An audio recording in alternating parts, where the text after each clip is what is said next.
Speech की, जिसको उन्होंने कहा कि ये मेरी अलविदाई स्पीच है, एज ए आर्मी चीफ मैं आखिरी दफ़ा आपसे बात कर रहा हूँ। और उन्होंने बेसिकली बताया कि उनसे क्या गलतियाँ हुई और हाइब्रिड रजीम के हवाले से, और उन्होंने कहा कि हम पिछले जो है वो फरवरी से हमने फैसला कर लिया था कि हमने अब सियासी किरदार अदा कोई नहीं करना। एक तो इसको बहुत सारे लोग कह रहे हैं ये सियासी स्पीच है, जाते जाते भी वो सियासी स्पीच कर गए हैं।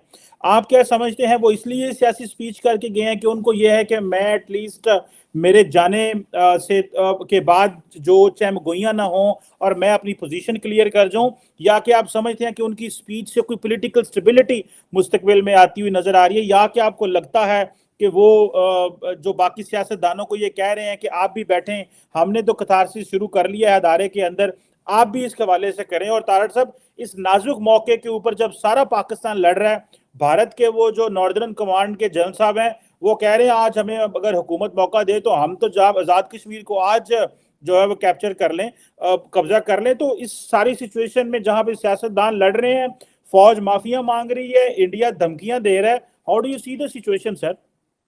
चीमा साहब, बाजवा साहब की स्पीच सिर्फ 75 साल लेट है। ये स्पीच 1947 में अगर दी जाती तो अच्छा था कि एक नया स्टार्ट हो रहा था, मुल्क नए सिरे से बनता। अब ये आप बाजवा साहब, आपका इंस्टीट्यूशन जो है वो बजाय अब सियासी पार्टियों को कहें अपना कथारसिस शुरू करें, आप अपने बॉर्डर की तरफ देखें। आपके पड़ोस ने कहा है कि आप मिनटों की मार हैं। और दूसरा चीमा साहब, मैं ये अर्ज करना चाहूंगा कि आपने एक तो खुद ही फरमाया कि एक सियासी स्पीच थी, इसमें कोई शक नहीं है, लेकिन इस एक तकरीर के अंदर उन्होंने सारा कुछ कन्फेशन कर लिया, सारा कुछ। उन्होंने, अगर उनको देखा जाए कि सारी स्पीच क्या थी, उन्होंने कहा कि हम फैटअप से बचाते रहे हैं पाकिस्तान को। वो कहते हैं सऊदी अरब से रिलेशनशिप हम रखते हैं, इसका मतलब फॉरेन अफेयर भी सारा उनके हाथ में है, फाइनेंस फैटअप में भी सारा इन्वॉल्व वही है, रेकोडेक किस कहते हैं वो भी हमने बचाया सारा कुछ। इसका मतलब है सारा कुछ तो खुद करते रहे। सिर्फ उन्होंने ये कहा है कि पिछले साल फरवरी से इस अदारे ने कहा है हमने सियासत में नहीं रहना, लेकिन फरवरी तक मुल्क खत्म हो चुका है ऑलमोस्ट। फाइनेंशियल, डिफेंस, मोरालिटी, हर चीज खत्म हो चुकी है बाजवा साहब। और इसके जिम्मेदार जो है वो आपने खुद ही बता दिया कि आप जिम्मेदार हैं इस चीज के। अगर आपने वाकई ही अगर इसको आपने बैक फुट पर जाके पिछली सीट पर बैठना है तो गाड़ी चलाने के तो काबिल करके जाए। अब मैं ये खासकर मैंने कई दफा कहा है आपको कि भुट्टो साहब किसके बरखुरदार थे? अयूब खान के थे। नवाज शरीफ कौन है? जियाउल हक का बरखुरदार था, जनरल जिलानी का बच्चा था वो। इस वक्त जो हमारे बैठे हुए हैं, इनकी तो खैर बाजवा साहब ने अपनी स्पीच में कह दिया ना कि हम लेकर आए थे, क्योंकि वजह यह है पिछले साल इन्होंने फरवरी में माइंड बनाया है और इलेक्शन तो 2018 के थे। सेनेट में जिस तरह से वोट डलवाते रहे हैं, जिस तरह खान साहब खुद कहते रहे हैं कि हम इनको कहते थे जब बंदे उठा के लाओ, लेजिस्लेशन करनी है। तो बाजवा साहब इस सारे सिस्टम का, सारा तबाही का, पाकिस्तान की मुआशी तबाही, आप 7 बिलियन पर हैं, भारत 600 बिलियन पर है आपका। और आपने खासकर बाजवा साहब ने सख्त ज्यादती की है फौज के साथ और पाकिस्तानी लोगों का मजाक उड़ाया। बाजवा साहब ने फरमाया है कि लोग हमारे ऊपर यहां पे क्रिटिसाइज करते हैं, भारत के अंदर फौज के ऊपर क्रिटिसाइज नहीं करते। बाजवा साहब कोई खुदादा ना लो, वहां पे मुल्क 6 महीने में किसी को आप अपनी फौज से पूछे आर्मी चीफ का नाम बताएं तो वो नहीं बता सकेंगे इंडिया के आर्मी चीफ के बारे में। खान साहब 75 साल में से 40 साल आपने पूरा मुल्क बैरियर टाउन और डिफेंस बना दिया है मलक रियाज के साथ। आप सबका मेरा बस, आप सब जो रिटायर होता है जनरल मलक रियाज के पास जाता है, जो डिपार्टमेंट आप मुझे ये बताएं आप किस तरह अपने आप को जुदा कर सकते हैं, क्योंकि हर डिपार्टमेंट के अंदर आपका रिटायर ब्रिगेडियर जनरल बैठा होता है। इस वक्त अगर देखा जाए, ना पाकिस्तान इस चीज को अफोर्ड कर सकता है, ना सियासतदानों को पता है कि हमने कहां जाना है। बलोचिस्तान की हुकूमतें आप गिराते हैं, एमक्यू आपने खुद बनवाया है, आप एडमिट करते हैं सारी चीजें, आपके खुद अल्फाज मौजूद हैं कि अदलिया, एक जज मैनेज नहीं हो रहा, अदलिया भी आप मैनेज करते हैं। तो आज किस तरह बच्चों को छोड़ के जा रहे हैं? आप अबैंडन करना चाहते हैं? सरहदों के ऊपर इस वक्त आवाज आ रही है कि we are ready to take the Pakistan occupied Kashmir. और अब दूसरी बात ये मैं कहना चाहूंगा, 10 लाख की फौज है, आपका बजट कौन देगा? पहले तो आप सारा बजट ले जाते हैं जो पाकिस्तान का, आगे एटॉमिक एसेट्स को आप किस तरह मैनेज कर पाएंगे इतनी बड़ी फौज के बगैर। तो ये जो फार्मूला बाजवा साहब आपने दिया है, it's not practical, it's not practical. और वाकई ये एक सियासी एक तकरीर है। हाँ ये है, ये आपने आधा एडमिशन किया है कि तजर्बा इमरान खान प्रोजेक्ट फेल हुआ है, इसको खुलकर एक्सेप्ट करें और अपने बच्चों बरखुरदार को ना इनका कैथारसिस साथ बैठकर इनको दिखाएं, इनको बताएं कि कैथारसिस होता क्या है, इनको स्पेलिंग सिखाएं कैथारसिस के।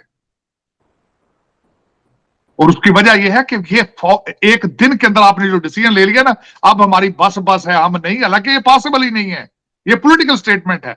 आप मुझे ये बताएं, 5 नामों के ऊपर पिछले 6 महीने से लड़ाइयां शुरू हो रही हैं और यहां तक सारी खबरें या तो क्लैरिफाई करते हैं ना इस स्पीच के अंदर, ये भी बताते कि सीनियर, हमने पॉलिसी बना ली है कि सीनियर मोस्ट जनरल आगे जाएगा और सेकंड जो सीनियर मोस्ट होगा वो दूसरे ओहदे पर जाएगा, या तो ये भी बता जाते। लोग पाकिस्तान तो यही समझ रहा है कि 5-6 लोगों के अंदर आपके अंदर लड़ाइयां हो रही हैं, ये भी तो क्लैरिफाई कर जाते हैं आप।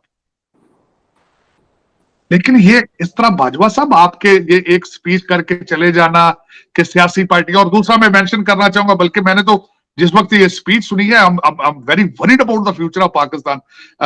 बाजवा साहब ने बड़ी खूबसूरती के साथ कह दिया है कि सन 70 की शिकस्त जो थी वो भी सियासी शिकस्त थी। मैं इसको करेक्ट करना चाहूंगा थोड़ा सा।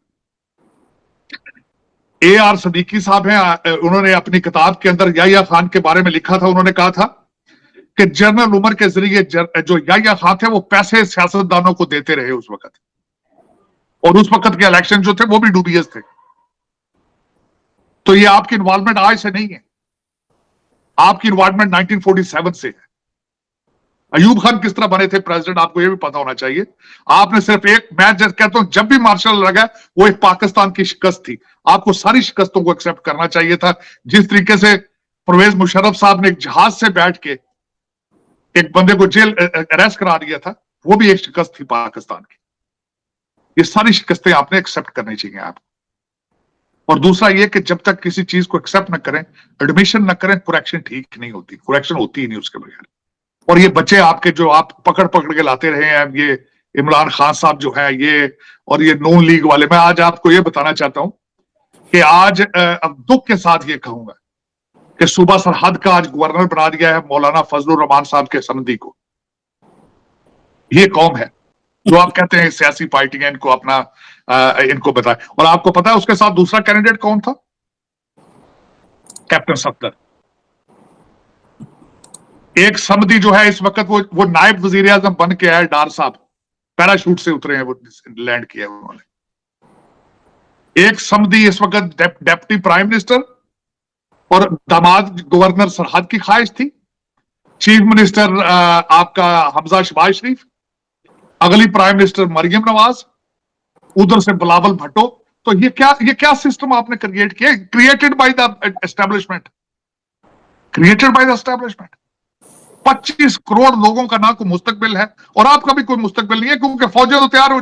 अब आपने जिस कोड का दिया है आपने रेफरेंस, उनका मैं नाम भी बता देता हूं, जो नादरन आर्मी कमांड के अपिंद्रा उनका नाम है, अपिंद्रा देवदी उनका नाम है। उन्होंने जिन्होंने स्टेटमेंट दी है, उन्होंने कहा we are ready, we are waiting for the signal, it is a matter of signal, we can take Pakistan occupied Kashmir within very short period time. और ये दूसरी स्टेटमेंट है, पहले उनके डिफेंस मिनिस्टर साहब पहले ही पिछले 2 हफ्ते पहले स्टेटमेंट दे चुके थे, जे चुके।